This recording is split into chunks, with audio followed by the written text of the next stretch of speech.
ስለ መምህር ዘላለም ወንድሙ ብዙዎች በሐዘን እንዲህ አሉ። ከብዙዎች ጥቂቱን ነሆ።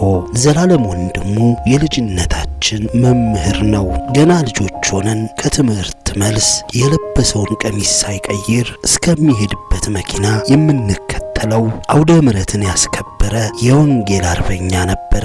ትምህርቱን በቃላችን እስከምንይዝ ድረስ መጽሐፍ ቅዱሳዊ ስብከት ያሳየን እሱ ነበር። ነፍስ አውቄ ወደ አገልግሎት ስገባም የታላቅ ወንድምና የመምህርነት ወጉን ያሳየኝ መምህር ነው። ከቃለ እግዚአብሔር ውጪ ከአንደበቱ ሌላ ነገር የማይወጣ ሰባኪ ወንጌል ነበር። በእሱ ትእዛዝና ጥቆማ ብዙ ጉባኤያትን ተሰማርተን አገልግለናል። እጅግ ቁም ነገረኛ በመሆኑ በሕይወትህ ትርጉም ያላቸው ቀናቶች ላይ ከጎንህ አለ። ከወር በፊት ደውሎ ለ1 ሰዓት ያክል የሚያበረታታ ዘለግ ያለ ምክሩን ሰጥቶኝ ነበር። የመጨረሻ ቃሉ እንደሚሆን ግን አልገመትኩም ነበር። በፈተና ምክንያት እንዳንሰበር ታናሾቹን አይዟችሁ የሚል ታላቅ መምህር ማግኘት ብርቅ ነው። የእረፍቱን ዜና ስንሰማ ለራሳችን አልቅሰናል። እንደ ሰባኪ እያገለገለ እንደ ጳጳስ ተከብሮ የኖረ መምህር ዘላለም ወደ ዘላለማዊ ኅብረት ተጠርቷል። ልብ የሚያቆስል ሐዘን ነው። መጽናናቱን ያድለን። ዲያቆን ሄኖክ ኃይሌ። እንግዲህ ምን እንላለን? እንዲህ ባለው ጊዜ ማዕበሉ የሚያናውጠው ሲበዛ ጸንተው የሚያጸኑ መምህራንን ማጣት ከባድ ነው። ቤተ ክርስቲያን ጽናቱን ይስጥሽ። ከገጠር እስከ ውጭ ሀገር እየዞረ ያለ ድካም ያገለገላችሁ ምዕመናን እግዚአብሔር ያጽናችሁ። መምህር ሆይ ነፍስ በሰላም ትረፍ። ጋዜጠኛ መስከረም ጌታቸው። የወንጌል ገበሬ ከልጅነት እስከ ዕውቀት ከገጠር እስከ ከተማ ደከመኝ ሰለቸኝ ሳይል ወንጌል ሲያገለግል የነበረው ወንድማችን መምህር ዘላለም ወንድሙ ወልደ ሰማያት ከዚህ ዓለም ድካም ማረፉን ዜና ስሰማ እጅጉን አስደንግጦኛል። ቅድስት ሥላሴ ቤተ ክርስቲያን በቅዳሴ መሃል ነበር። በትምህርት ጊዜ ነበር የሰማሁት።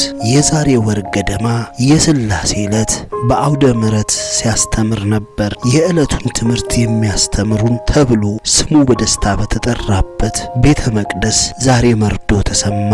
ሰው ከንቱ ለቤተ ክርስቲያን የመከራ ጊዜ ነው። በየቦታው በግፍ የሚገደሉ ኦርቶዶክሳውያን ሐዘን ልባችን ሳይጸና እንዲህ ያለ የወንጌል አርበኛ ማጣት ከባድ ነው። በእርግጥ አጽናኝ አበረታች ወደ ሕይወት የሚመራው ቃለ ወንጌል የሚጎድልብን ምዕመናን ብናዝንም በስሙ ታምነው ቃሉን እያገለገሉ በጽናት መኖርና መጠራት መታደል ነው። መልካሙን ገድል ተጋድያለሁ፣ ሩጫዬን ጨርሻለሁ፣ ሃይማኖቴን ጠብቄያለሁ። ከእንግዲህ የሕይወት አክሊል ይጠብቀኛል። ሁለተኛ ጢሞቴዎስ 4:7 የዘመኑን ጾር ታይታና ነዋይ ሳይደልልህ በቅንነትና በእውነት ያገለገልከው አምላከ ቅዱሳን በቅፉ ያኑርህ። ለወዳጅ ዘመድና ለመላው ሕዝበ ክርስቲያን መጽናናትን እመኛለሁ።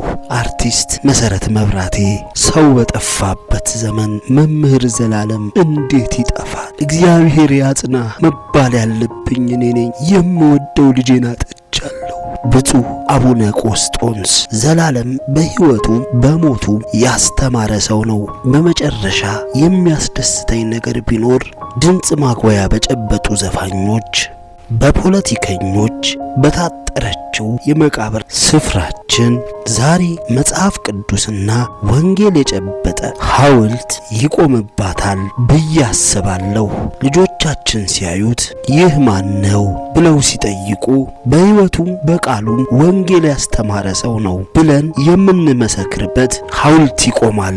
ለዘላለም ለእርሱ የሚጠቅመው ሳይሆን ለእኛና ለልጆቻችን እንድንማርበት ነው። እግዚአብሔር ነፍሱን በገነት ያሳረፍ ብፁዕ አቡነ ናትናኤል። እውነት ነው መምህር በልባችን ትኖራለህ። እግዚአብሔር አምላክ ነፍስህን ከአባቶችህ ከደጋጎቹ ከነ አብርሃም፣ ይስሐቅ፣ ያዕቆብ ከቅዱሳኑ ጋር በሰላም ያሳርፍ። እንወድሃለን።